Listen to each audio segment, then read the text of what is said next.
In this third program in the Who Cares Wins series, we're going to be taking another look at what's probably the key to first-class customer care: communication. If you remember, last time we concentrated on basic internal communication between members of the outlet team. Well, today we'll be dealing with the equally important part of the subject: communication between the team and the customer. Hello, goodbye, and in between. Now, I bet you're thinking,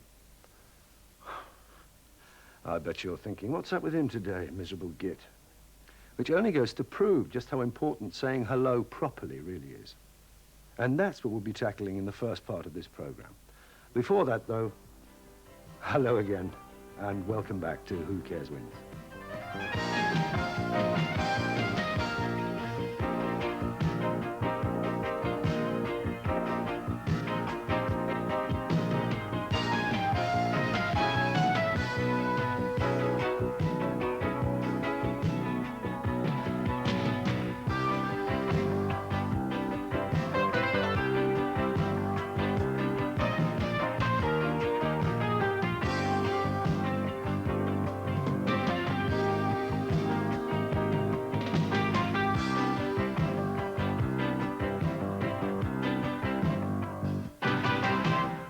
Hello, goodbye, and in between.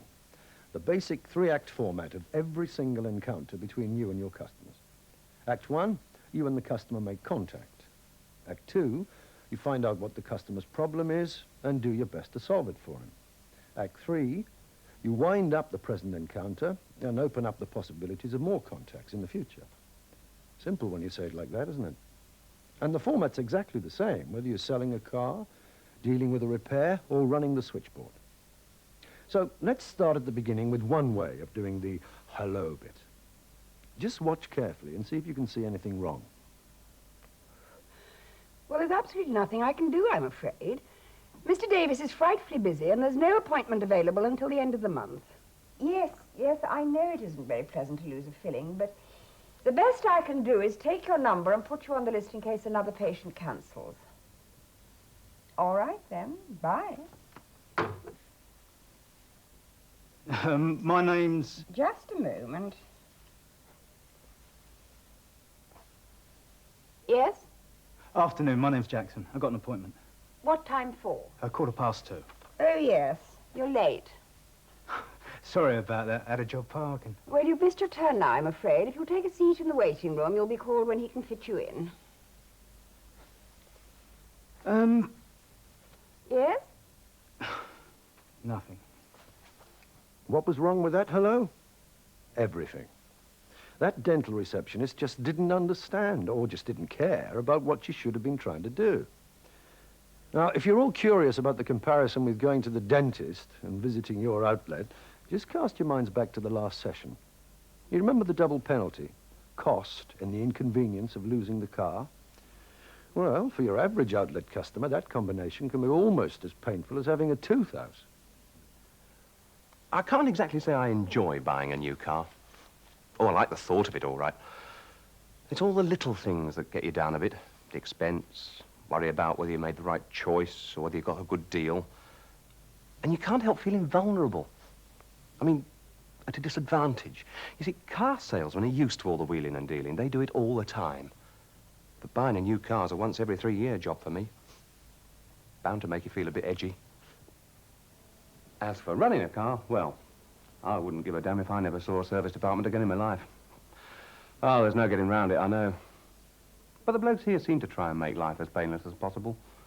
But all the same, you know it's going to cost you money, and you're going to have to cope without the car while it's in. I suppose all motorists are the same. It's just a load of aggravation we could all happily do without. That was just a reminder, the sort of handicap you have to cope with at the beginning of every new encounter with a customer.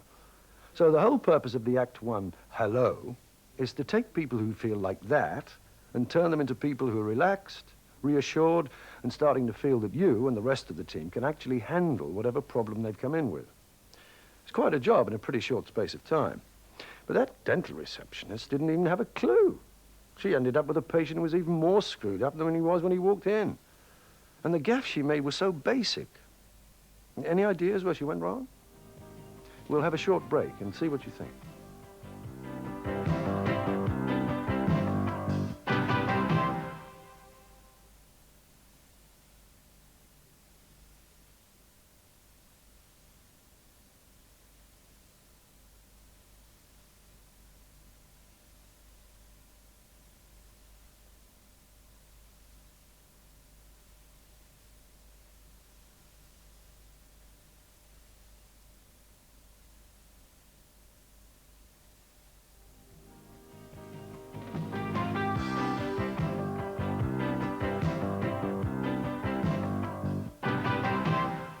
Hello again.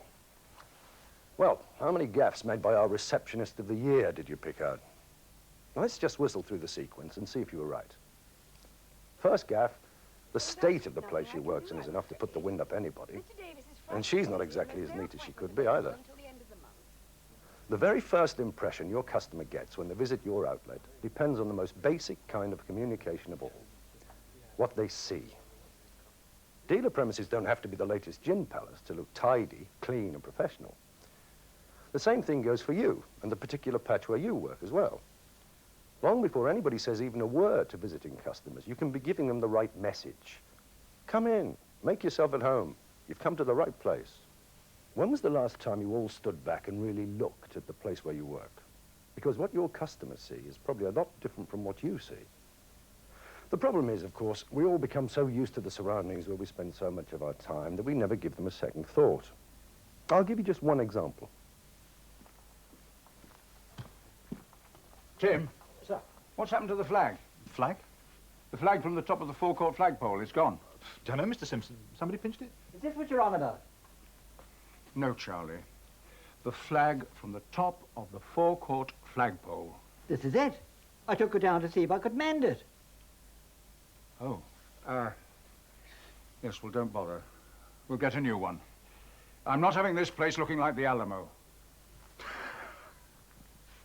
See what I mean? We all stop looking. And don't get the idea that grotty signs are a rarity. Just feast your eyes on this lot. Bet you're thinking you wouldn't be seeing Deb with signs in this state around your outlet. Well, all these signs were spotted on dealers' premises at the time we were making this program. And we didn't have to search hard, I can tell you. You recognize any of them? Hardly the image of a thriving, successful outlet, are they? The thing is, like everything else, signs don't last forever. Now, I know new ones cost money, but Austin Rover carries a full range of everything you're likely to need, which makes a modest facelift a lot less of a sweat. And signs aren't for decoration, they communicate. They make a customer's life easier, especially this one. You remember Andy at the dentist's? Couldn't park. More aggro. Customer parking at most outlets is a real problem, I know. A customer's often lucky if he can actually get his car onto the premises because of lack of space. There's no easy answers, and nobody's talking about building multi-story car parks. It really comes down to a question of priorities. Customers deserve the very best treatment you can lay on for them. And if anybody has to park out in the street, it ought to be staff. Anyway, let's get back to the dentist. Yes, I know it isn't very pleasant to lose a filling, but the best I can do is take your number and put you on the list in case another patient cancels. All right, then. Second gaff. Is it a bird? Is it a plane? No. Simply Andy Jackson waiting for some kind of acknowledgement that he actually exists. The worst insult you can ever pay anybody in the world is to ignore them. Okay, you may be busy, but that's no excuse. Yes, please. How much will that cost? About £38.30. Excuse me a sec. Shan't keep you a moment, sir. Do you know what the chassis number is, Mr. Larkin? I'll be with you in a jiff, love. No, that's the engine number. Bottom for me. Thank you. Charlie? Yes, ma'am. See the chap's just come in. Yeah. Be a sport and ask him if you wouldn't mind waiting for a minute, would you? See if he wants a coffee. Say I'm sorry. Okay. It's so simple. Why offend someone when it's so easy not to? You may not realize it, but you're dealing with the most primitive instincts a person's got when that first contact is made. The same instincts we've all been using for 1,000,000 years. I'll show you what I mean. My name's... Just a moment. Yes? Now, just compare that situation with these two.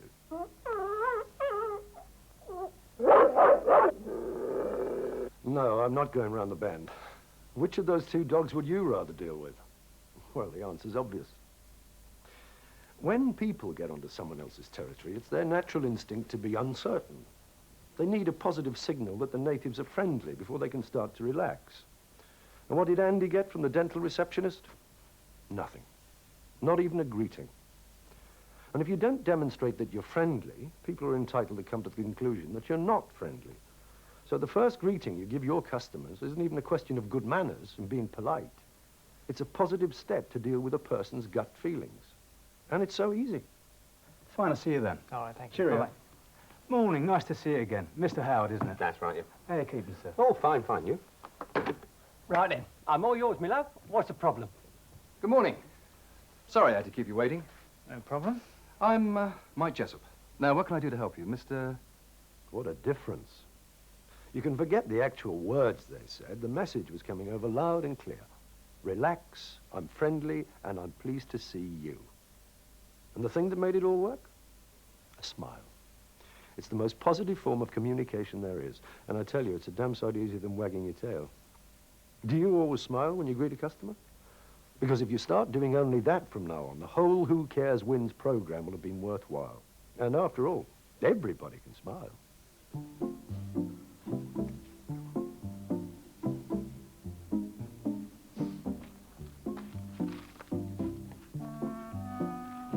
Morning. Good morning. Good morning. Good morning. Nice day. Yes, really lovely. Good morning. There you go.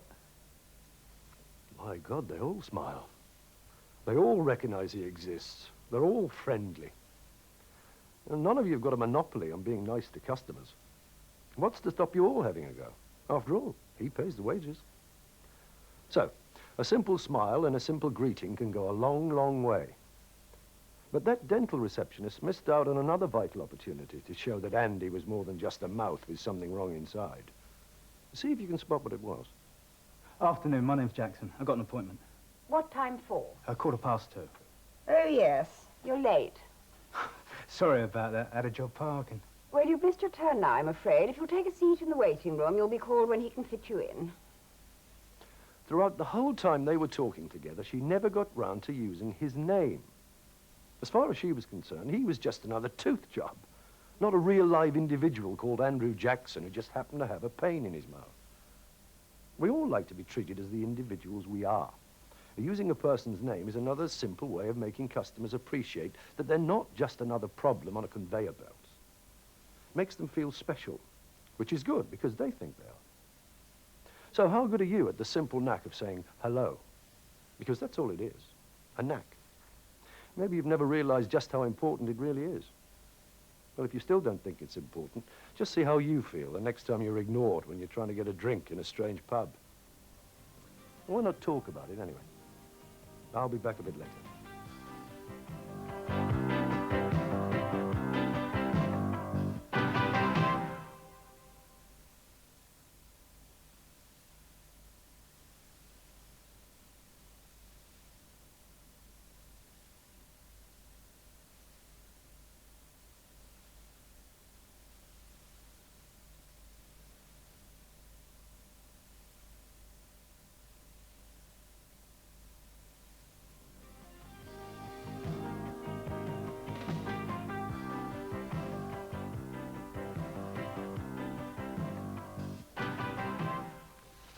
Now, so far, we've only looked at saying hello in close encounters of the first kind, face-to-face situations. What about this thing? Let's see how good that dental receptionist is on the phone. You can close your eyes if you want to get the best idea of how she comes over.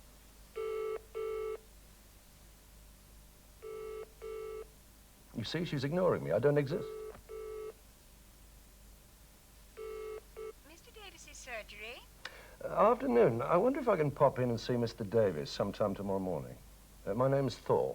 Out of the question, I'm afraid. You need an appointment. And Mr. nothing free till the end of the month. Would that do? No, I'll leave it. Thanks for your help.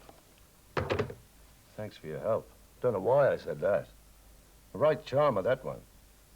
Who'd have confidence in a dentist who'd use her as a receptionist? No smile in her voice, no greeting, no attempt to personalize the call by using my name. A proper telephone hello is exactly the same format as a face-to-face encounter.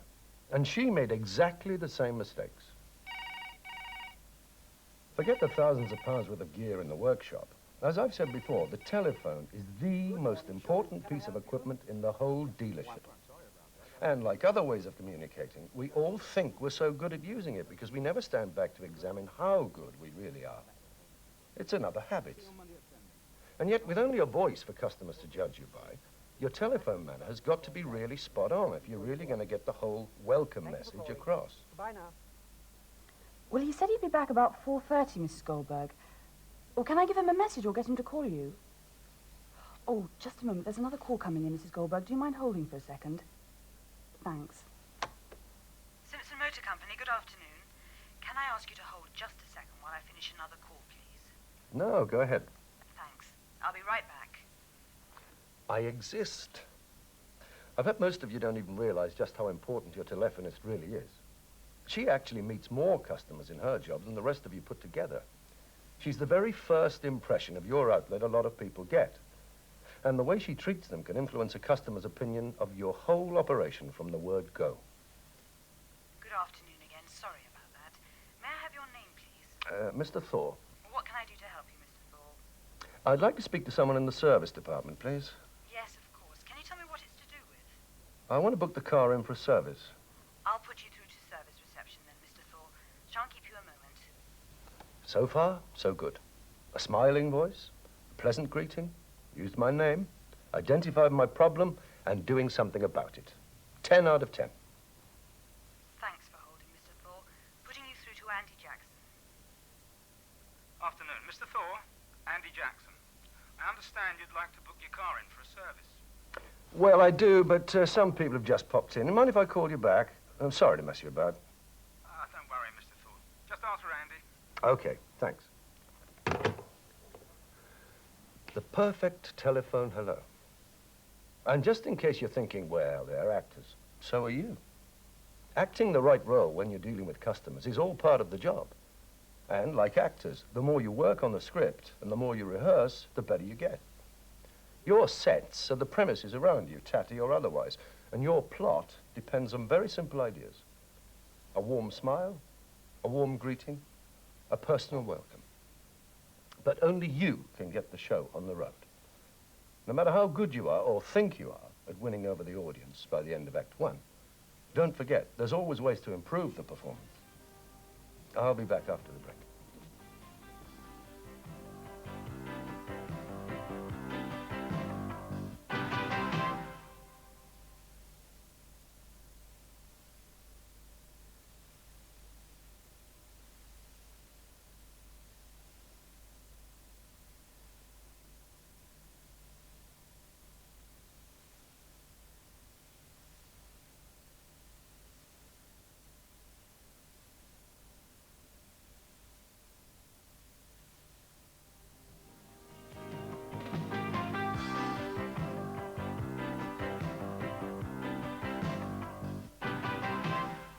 Hello again.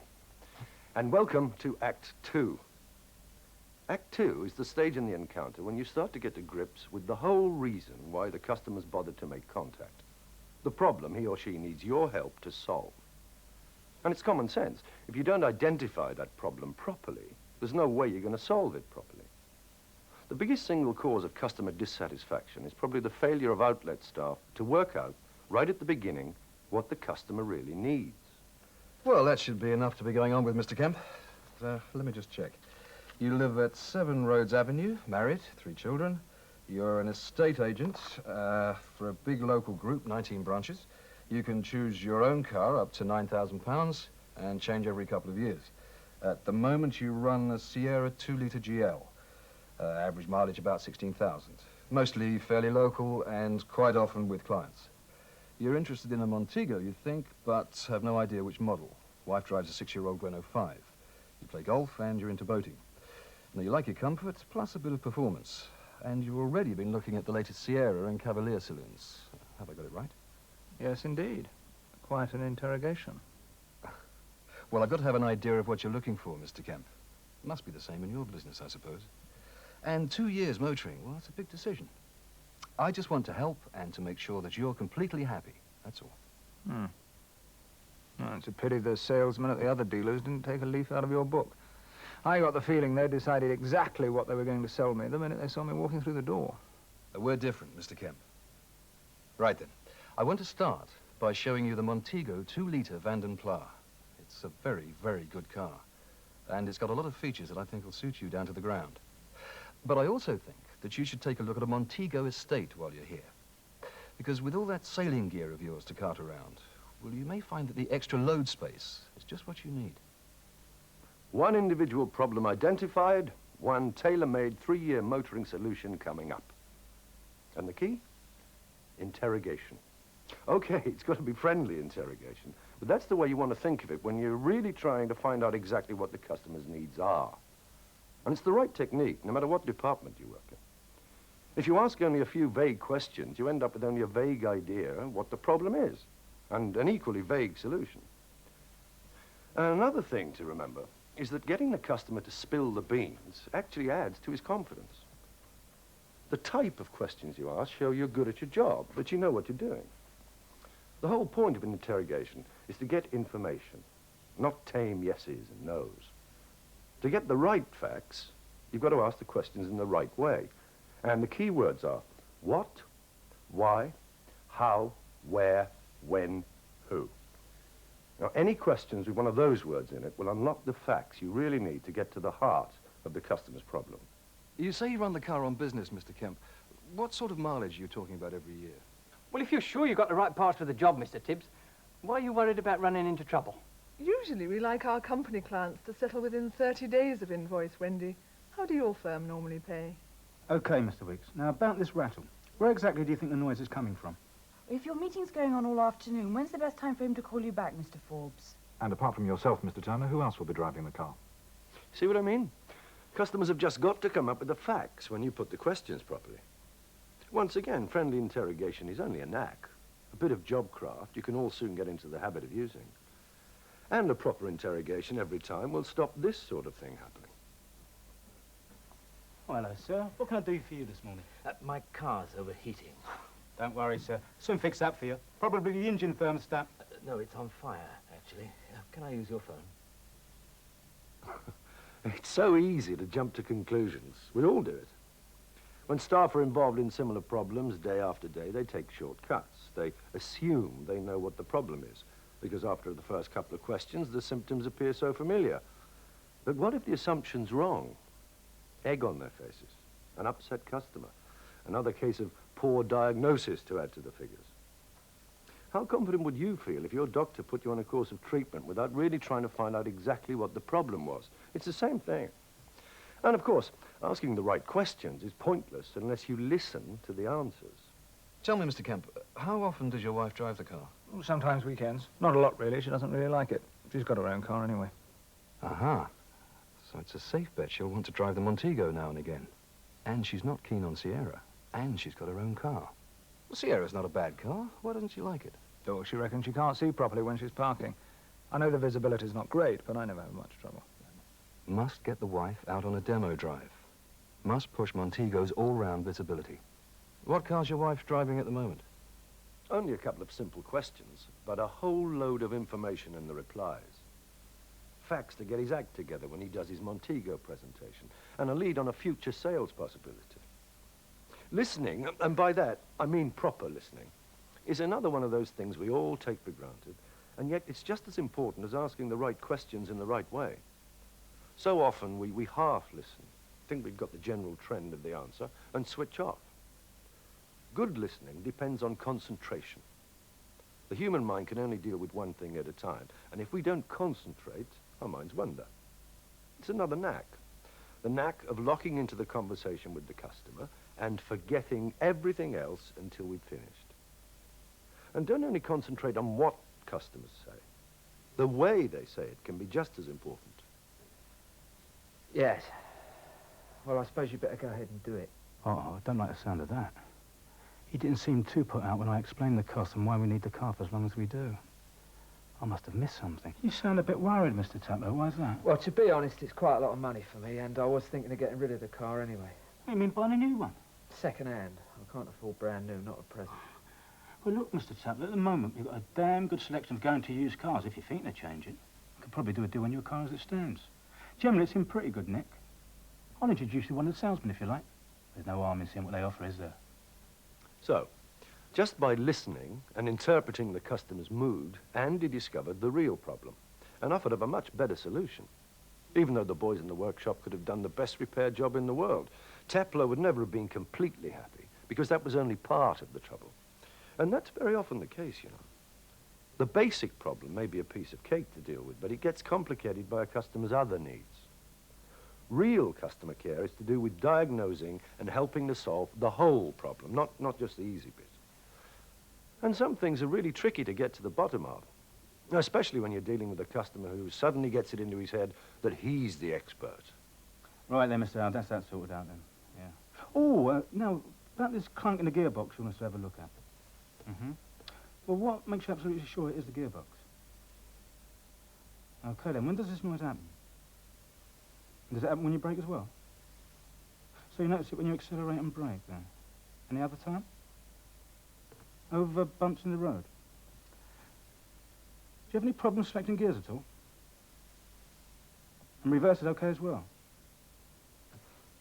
Well, to be honest, Mr. Howard, it just doesn't sound like gearbox trouble to me.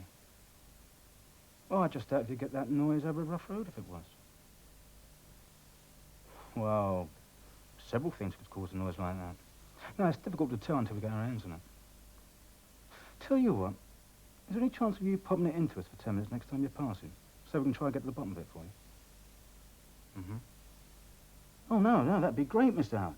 Ah, that's fine. Yeah, thanks a lot. Okay, bye. Beware the customer that offers up his own solutions. It would have been dead easy to take the customer's own diagnosis at face value and just write on the job card, rectify clunky gearbox. And no one could have blamed the workshop for trying to do exactly that. Well, Scotsman, you should have left him up there, shouldn't you? There's your keys, Mr. Howard. Thank Car's you. right outside the door. Thanks. Well, did George find out what it is then? What it was. It's all fixed now. When did you have the battery out, Mr. Howard? About a month ago. Left the ignition on, had to charge it up. You must have forgotten to tighten the clamp back up again when you put it in. That clunking noise you heard was just the battery swinging about, that's all. So much for customers' diagnosis. But it just goes to prove the value of a step-by-step expert approach to isolating and pinning down every separate problem customers unload on your desk all through the working day. And when you're pretty certain you've got to the bottom of what each customer really needs, the last step of all is to get them to agree you've got it right. Well, let me just confirm that with you then, Mr. Barrett. We'll meet at your office on the 19th at 11, and you'll arrange for your transport manager to be there, and I'll bring along the head of our service department so we can discuss the whole package. And you'll need our fleet proposals ready for a meeting with your finance director by the middle of next month. That's fine. I look forward to meeting you again, Mr. Barrett. Bye-bye. There you are, Mrs. Sinclair. Thank you very much. Thank you. And don't forget, you're going to get your husband to phone me with the engine number and the year the car was made. Yes, all right. Sounds like a pretty early Morris Minor to me, so I doubt whether we'll have the bits here. I'll probably have to get on to the factory to trace the parts he wants and give him a ring. I'll do what I can now. Happy with that? Yes, thank you very much. Bye-bye. Bye. Right, I'll just go over that again, Mrs. Thomas. You can't start the car. It's a mini-city. You're on the 3rd floor of the Arndale Centre car park, and you'll wait by the entrance. I'll tell them as soon as their line's free. Bye-bye, Mrs. Thomas. And that's it then. Major service, MOT, free the front passenger seat runners, repair the courtesy light, flush out the cooling system, and add a 50% antifreeze mixture. That's it, isn't it? Yep. Great, if you care to sign there. And all you need to do is, when you bring the car, is just give me the keys. We're sailors waiting if there's a queue. Okay. Thanks, Mr. Grant. See you Wednesday. So, by the middle of Act 2, thanks to interrogation, concentration, and confirmation, you should know for sure exactly what each customer's needs are, and therefore what you're going to have to do to see those needs are met. The toughest part of the job is over. You know exactly what's involved. And because you know exactly what's involved, Now is the time you can think about making promises you know you can keep. You sure about that? That's good, then. Thanks a lot, Norm. That's it, Mr. Pierce. All tied up. I've managed to locate a black MG Metro for you, and it'll be here on Thursday. Oh, splendid. That was our service people. They're happy they can do all the pre-delivery work by this time next week. Good. So you'll definitely have the car for your son's 21st. Marvellous.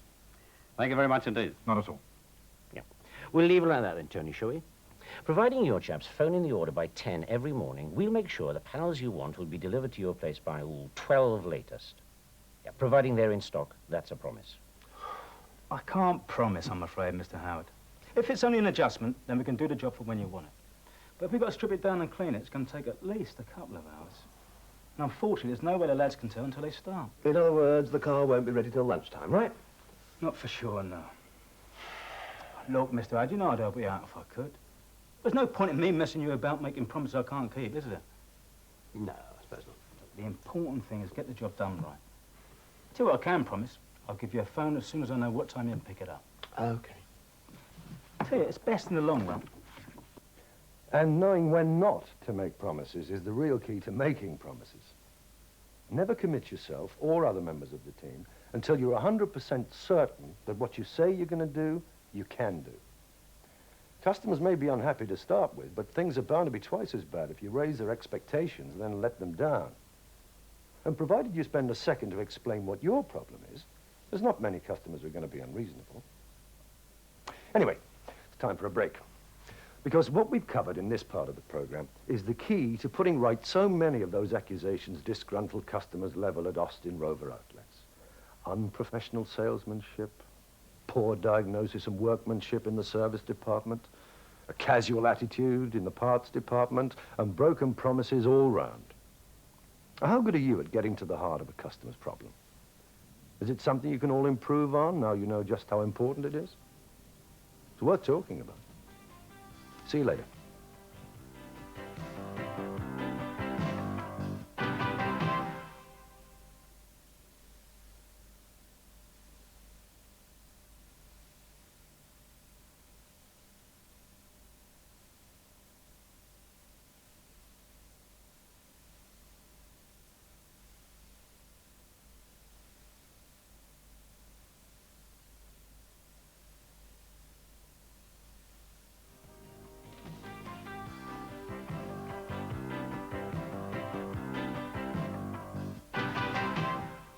Hello again. So, let's get back to where we were, ready to wrap up Act 2. You put your finger on the customer's problem and identified what he needs. You've gradually been building up his confidence from the time he first made contact. You've convinced him that you're people who know what you're doing and you can give him what he wants. The next thing is, just get on and do it. So, with the passenger seat forward, you've got about 6 feet to cope with long or awkward loads you might need to carry now and again. Well, your golf bag, dinghy oars, things like that. That is useful. Could be very handy. Now, another good feature about the boot is getting at the spare wheel. Now, you know what sort of a performance you can get with some cars. Actually pinpointing what a customer's individual motoring needs are gives a car salesman a hell of an advantage. You can sell the benefits of the features as if the car you're presenting has been individually designed for that customer alone. Every point you make, you can show that another bit of that particular customer's problem is solved. And if you end up by convincing a customer that you've solved his problem, it's odds on he'll buy. What's the part situation like for all this lot? Oh, most of it's in stock and earmarked for the various jobs. The rest is either due in a normal delivery tomorrow or being chased locally by parts. But you sure we're going to have what we need? We're covered? Yeah. They'd let me know if we weren't. Yeah, good. Well then, that's the end of this week sorted out. What's next week looking like? And once you've got it clear exactly what a customer's servicing or repair problem is, actually organising the solution becomes a damn sight easier for everybody. Organising the most profitable use of workshop time and facilities. Organising well in advance the parts you're now certain you'll need to do all the work with no hold-ups. And passing on the facts to those who need to know so they're completely in the picture and can do their bit. Clear on that one? Clear as a bell. Right. Now, the only thing that's special with Mr. Grant's car is the strength of the antifreeze mix. He's going skiing in the Alps and taking the car with him. So 50% means what it says. In other words, 7.5 pints. I'll drink to that. All right. Make sure the crutches are in the touring kit and all. So, all we're missing for next week is that damn wiper motor on warranty. And the factory's temporarily out of stock, you say? Well, they found one for us at a dealer in Winchester. That's the nearest. It's just a question of how we get it here. Could be worse, Ollie. It's not that far. Find out the nearest their vans, get down this way in a regular drop, and we'll get one of our blokes to go and meet up. Yeah. Now, how are we doing on the trade side? Ooh, that looks good.